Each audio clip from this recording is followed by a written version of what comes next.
आज हम आप लोगों को टिश्यू के बारे में बताने जा रहे हैं। टिश्यू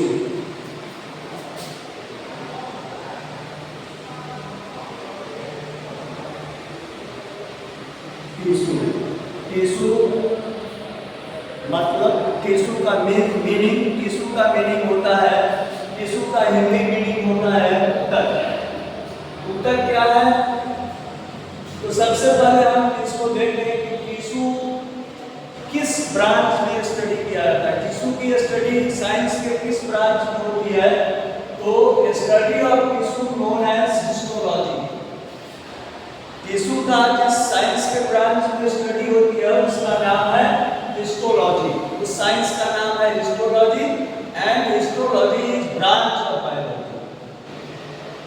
फिर ये हमको पता करना है कि ये टिश्यू जिसकी स्टडी हिस्टोलॉजी में होती है वो आखिर है क्या। तो एक क्वेश्चन क्रिएट किया जाता है कि what do you mean by tissue.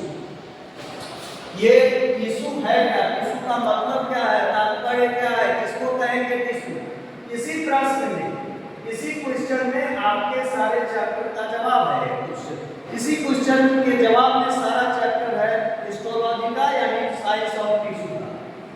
तो सबसे पहले tissue is a group of cells that combine together to perform particular function.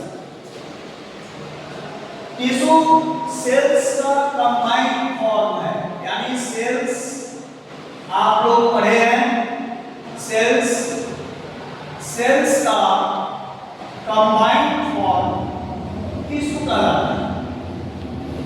जब बहुत सारी कोशिकाएं एक साथ एकत्रित हो जाती है और एक पार्ट ऑफ टिश्यू का निर्माण करती है तो उसका नाम है टिश्यू।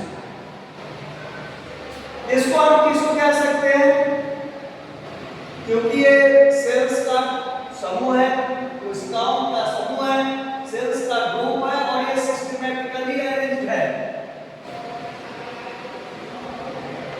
और क्या करता है टिश्यू? Perform particular function. चूंकि सर्टेन सेल से ही, एक सर्टेन ग्रुप ऑफ सेल से ही टिश्यू का निर्माण होता है, एक निश्चित प्रकार की कोशिकाओं से ही ऊतक बनते हैं, तो एक निश्चित कार्य ही इनके द्वारा संपादित होता है। अब प्रश्न उठता है कि इसकी स्टडी सबसे पहले किसने की थी? तो जेवियर Richter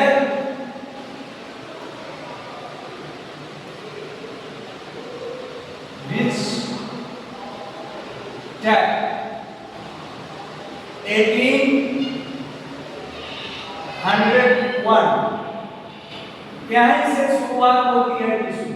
इसी साइंटिस्ट के द्वारा प्रपोज किया गया था टिश्यू को। तो द टर्म टिश्यू लिखेंगे, the term tissue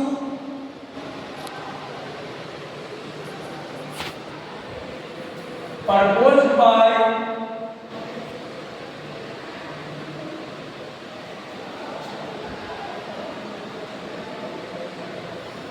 Xavier Richter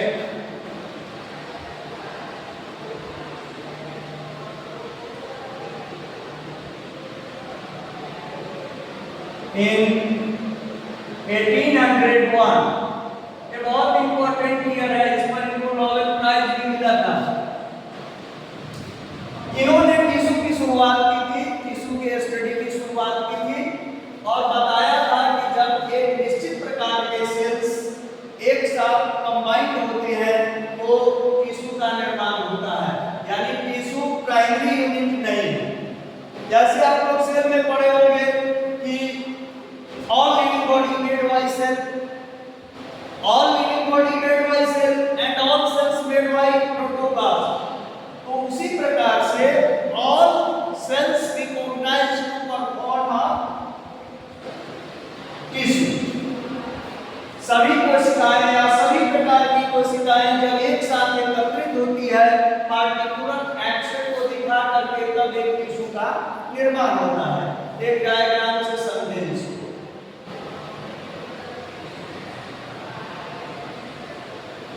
मान लिया जाए कि एक पीस ऑफ बॉडी है क्या? बॉडी का कोई पार्ट, ये बॉडी का कोई पार्ट, इस बॉडी पार्ट को अगर हम रिकॉग्नाइज करते हैं ऐसे तो ये टिश्यू, अर्थात मान लिया जाए कि ये मस्कुलर टिश्यू, मस्कुलर टिश्यू। तो मस्कुलर टिश्यू परफॉर्म किया है किससे? मस्कुलर सेल जब कंबाइन हुआ है, ये मसल सेल से बना रहे हैं मस्कुलर सेल, ये जब सिस्टमैटिकली कंबाइन हुआ है तो इससे जो निर्माण हुआ है उसका नाम है टिश्यू, मस्कुलर टिश्यू। अब ये कंबाइन हो गया, ये कंबाइन हो गया, ये कंबाइन हो गया, ये कंबाइन हो गया और इस तरह से एक मस्कुलर टिश्यू का निर्माण इसने कर दिया। अब मान लो कि ये मसल्स है, इस मस्कुलर टिश्यू का निर्माण हो गया, लेकिन इसमें इसके निर्माण में तो सबसे बड़ी बात है वो क्या थी कि ये सेल का रिऑर्गेनाइजेशन है जो सिस्टमैटिकली अरेंज हुआ है बॉडी के अंदर और किस तरह का इंफ्रास्ट्रक्चर तैयार किया और इस इंफ्रास्ट्रक्चर का नाम दिया टिश्यू। यहाँ हमने मस्कुलर सेल बनाया, इसको रिकंबाइन किया, फिर वो रीअरेंज हुआ, अरेंज होने के बाद एक स्ट्रक्चर बनाया जिसका नाम रखा गया टिश्यू। अब मस्कुलर टिश्यू से मस्कुलर फंक्शन हो सकता है, यानी कॉन्ट्रैक्शन, रिलैक्सेशन वर्क हो सकता है, वेट लिफ्टिंग हो सकता है, लोकोमोशन की क्रिया हो सकती है, इत्यादि इत्यादि। ये पार्टिकुलर एक्शन करता है, इसीलिए सर्टेन सेल से सर्टेन टिश्यू का निर्माण होगा और उस सर्टेन टिश्यू से सर्टेन वर्क भी होगा। अब चलिए हम इसके क्लासिफिकेशन पर आते हैं। क्लासिफिकेशन ऑफ टिश्यू, क्लासिफिकेशन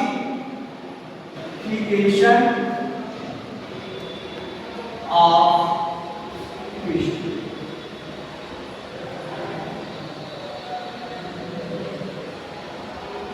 इसको हम लोग क्लासिफाई ये कितने प्रकार का होता है, सीधे कंबाइनिंग पार्टिकुलर एक्शन कहेंगे या रिऑर्गेनाइजेशन कहेंगे तो उससे मतलब नहीं बनेगा। हमको जानना पड़ेगा कि कितने प्रकार के टिश्यू होते हैं। तो बेसिकली हमारे बायोस्फीयर में दो तरह के किंगडम पॉपुलर हैं, एक को कहते हैं प्लांट किंगडम, प्लांट किंगडम, और दूसरे को कहते हैं एनिमल किंगडम, एनिमल किंगडम। अब प्लांट किंगडम या प्लांट किसके प्लांट को रिप्रेजेंट करता है और ये एनिमल को रिप्रेजेंट करता है।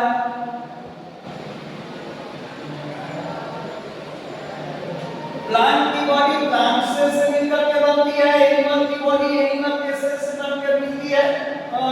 तो प्लांट सेल से प्लांट बॉडी का निर्माण हुआ, उससे पहले प्लांट के बॉडी के निर्माण से पहले प्लांट सेल आया, तब फिर प्लांट टिश्यू जाए, तब जाकर के प्लांट का ऑर्गन बना, फिर ऑर्गन सिस्टम बना, तब जाकर के प्लांट बना। यानी एक लाइफ स्ट्रेटजी तैयार हुई, लाइफ की एक कार्यनीति तैयार हुई और उसमें उसका इंफ्रास्ट्रक्चर तय किया गया कि पहले सेल होगा, सेल जब ऑर्गेनाइज होगा तो टिश्यू का निर्माण होगा, टिश्यू जब ऑर्गेनाइज होगा तो ऑर्गन का निर्माण होगा, ऑर्गन जब ऑर्गेनाइज होगा तो ऑर्गन सिस्टम का निर्माण होगा,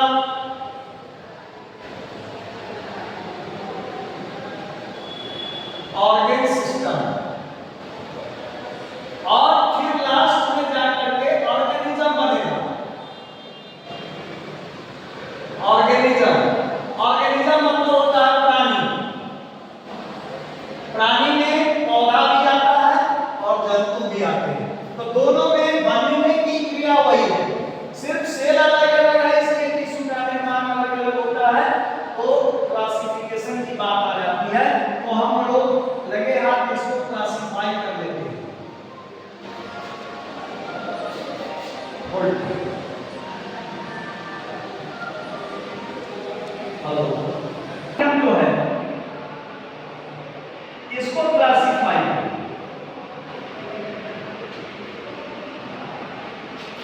प्लांट टिश्यू से प्लांट बॉडी का निर्माण हुआ है।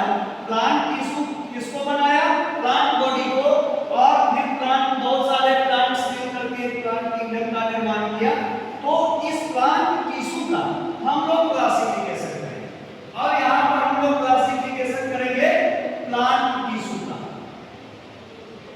प्लांट टिश्यू का प्लांट टिश्यू का क्लासिफिकेशन। प्लांट टिश्यू को यदि हम क्लासिफाई करते हैं तो सबसे पहला नंबर पर जो टिश्यू आता है उसका नाम है मेरिस्टेमेटिक टिश्यू। Meristematic tissue. मैं कुछ कठिन शब्दों के वोकैबुलरी भी मैं क्लियर कर देता हूं आपको। मेरिस्टेमेटिक टिश्यू, इसको भी नोट करेंगे, और आप बता चुके हैं कि पर डे 2 वोकैबुलरी याद करना है। अगर हम पर डे 2 वोकैबुलरी याद करते हैं तो महीने में 60 हो जाता है, और वर्ष में उसी से हिसाब कर लीजिए। 500 से ज्यादा वर्ड की जरूरत ही नहीं होती है जीवन में। अगर बहुत क्लासिकल लैंग्वेज भी जानते हैं तो 500 से 1000 में आपका काम चल जाएगा। तो यहाँ पर एक वर्ड है, साइंटिफिक वर्ड है मेरिस्टेमेटिक टिश्यू।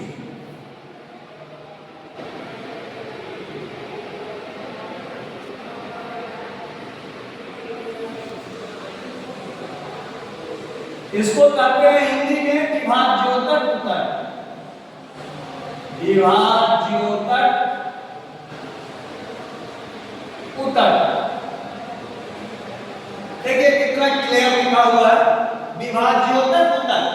यानी इस मेरिस्टेमेटिक वर्ड का मतलब होता है इस प्रकार का टिश्यू जो डिविजिबल हो, जो बार-बार बढ़ता हो, जो जिसके कंडीशन में बार-बार मैनिपुलेशन होता हो, फेरबदल होता हो, तो ऐसे टिश्यू को हम लोग कहते हैं मेरिस्टेमेटिक टिश्यू। और दूसरा टिश्यू है, ये होता है permanent tissue. Permanent tissue. Permanent tissue का मतलब हो गया अस्थायी। परमानेंट टिश्यू, ये तो साधारण वर्ड है।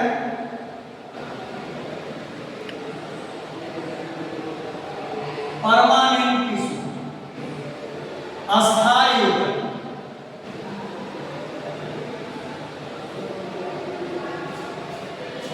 प्लांट टिश्यू को हमने क्लासिफाई, पहले तो ऑर्गेनिज्म को क्लासिफाई किया तो हमको मिल गया प्लांट और एनिमल। प्लांट बॉडी का निर्माण किससे हुआ? प्लांट टिश्यू से हुआ। तो प्लांट टिश्यू को हम लोग क्लासिफाई करने जा रहे हैं, जिसमें पहला प्रकार है, इसका पहला टर्म है मेरिस्टेमेटिक टिश्यू। इसको विभाज्योतक ऊतक कहते हैं। मेरिस्टेमेटिक वर्ड जो है वो इंग्लिश लैंग्वेज का वर्ड नहीं है, वह लैटिन से आया है, और इसका इंग्लिश मीनिंग होता है जो डिविजिबल हो, जो बांटा जा सके, टूटे, बने, इस प्रकार के टिश्यू को मेरिस्टेमेटिक टिश्यू कहते हैं। और दूसरा है परमानेंट टिश्यू। परमानेंट टिश्यू का मतलब हो गया अस्थायी ऊतक। अस्थायी ऊतक हम उसको कहेंगे जो पूर्णतः स्टैटिक, उसमें किसी भी कंडीशन में बॉडी की स्थिति जो भी हो, कंडीशन जो भी हो शरीर का, उसमें किसी तरह का कोई परिवर्तन नहीं हो। शरीर किसी भी ढंग से रहे, ठंडा में रहे, गर्मी में रहे, पानी में रहे, धूप में रहे, उससे मतलब नहीं है। वो स्टैटिक फेनोमेना है, स्टैटिक ही रहेगा। स्टैटिक वर्ड का मतलब होता है स्थिर। स्टैटिक का मतलब होता है स्थिर, जो एकदम फिक्स्ड है, उसमें कोई चेंजिंग नहीं होगा, कंडीशन जो भी हो। अब इसको हम लोग क्लासिफाई करते हैं। Meristematic tissue consist of apical, intercalary,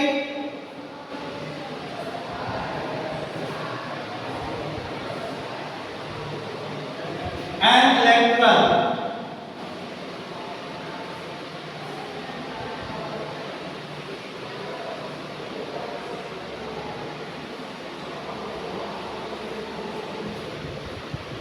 meristematic tissue तीन प्रकार का होता है। पहला हो गया एपिकल, दूसरा हो गया इंटरकैलरी और तीसरा हो गया लेटरल। परमानेंट टिश्यू दो प्रकार के होते हैं। सिंपल परमानेंट टिश्यू ये दो प्रकार का होता है। Simple permanent tissue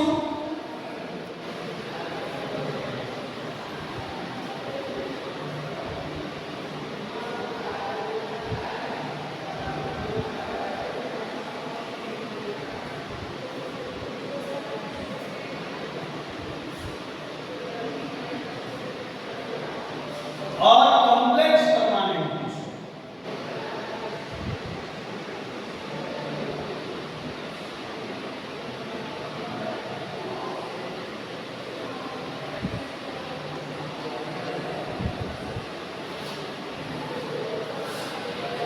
meristematic tissue को तीन पार्ट में बांट दिया। ये तीन प्रकार का होता है, एपिकल, इंटरकैलरी और लेटरल। और परमानेंट टिश्यू दो प्रकार का होता है, सिंपल परमानेंट टिश्यू और कॉम्प्लेक्स परमानेंट टिश्यू। अब सिंपल परमानेंट टिश्यू के भी अब हम लोग परमानेंट टिश्यू को क्लासिफाई कर रहे हैं। परमानेंट टिश्यू इसको क्लासिफाई करेंगे तो ये दो प्रकार का होता है। सिंपल परमानेंट टिश्यू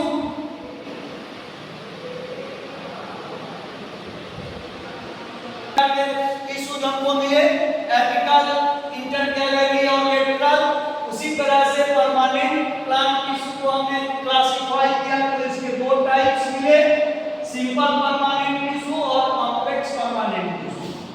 अब सिंपल परमानेंट टिश्यू को का भी क्लासिफिकेशन देखिए, बनना भी है।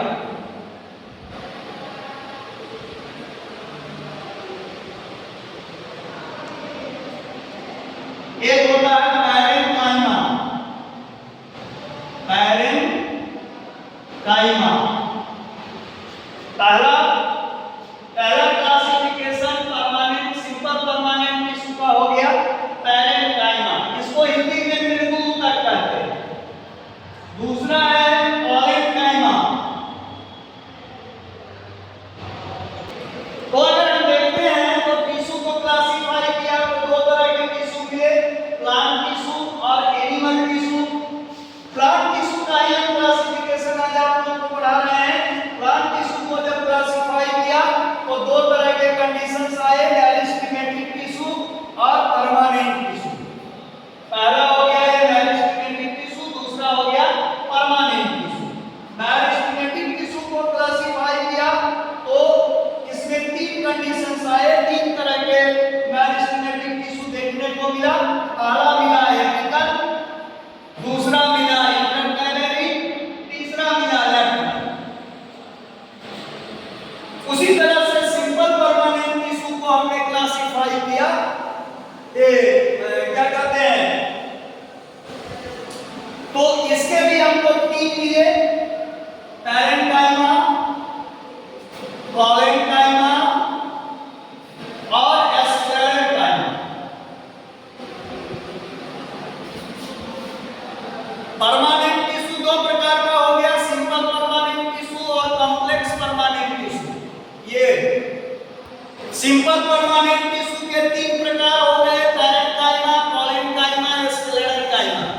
और कॉम्प्लेक्स परमानेंट टिश्यू के दो ही टाइप होते हैं, एक होता है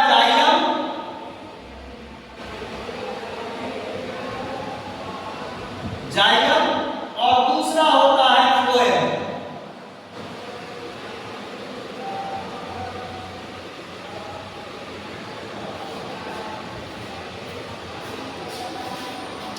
एट ए गैलेक्स आप देख लीजिए, study of tissue known as histology. Tissue का अध्ययन जिस साइंस के अंतर्गत होता है बायोलॉजी में, उसको हम लोग हिस्टोलॉजी कहते हैं। फिर क्वेश्चन उठता है कि ये टिश्यू है क्या, what do you mean by tissue. तो tissue are a group of cells that combine together to perform particular functions. एक सर्टेन टिश्यू के द्वारा निश्चित कार्य ही होगा, मिक्स्ड वर्क नहीं हो सकता है। अगर मान लिया जाए कि मस्कुलर टिश्यू चाहे कि नहीं हम और वर्क बॉडी का कर ले, संभव नहीं है। नर्वस टिश्यू चाहे कि हम और वर्क कर ले, संभव नहीं है। कार्डियक टिश्यू चाहे कि हम और वर्क कर ले, संभव नहीं है। इसलिए इसके क्लासिफिकेशन की जरूरत हुई और क्लासिफिकेशन में हमने इस तरह का फ्लो चार्ट बनाया। टिश्यू को दो पार्ट में बांटा, प्लांट के लिए अलग और एनिमल के लिए अलग। तो हम आज आपको प्लांट टिश्यू के क्लासिफिकेशन पर चर्चा कर रहे हैं कि प्लांट टिश्यू मुख्यतः दो प्रकार का होता है। पहला मेरिस्टेमेटिक टिश्यू और दूसरा परमानेंट टिश्यू। मेरिस्टेमेटिक टिश्यू तीन प्रकार का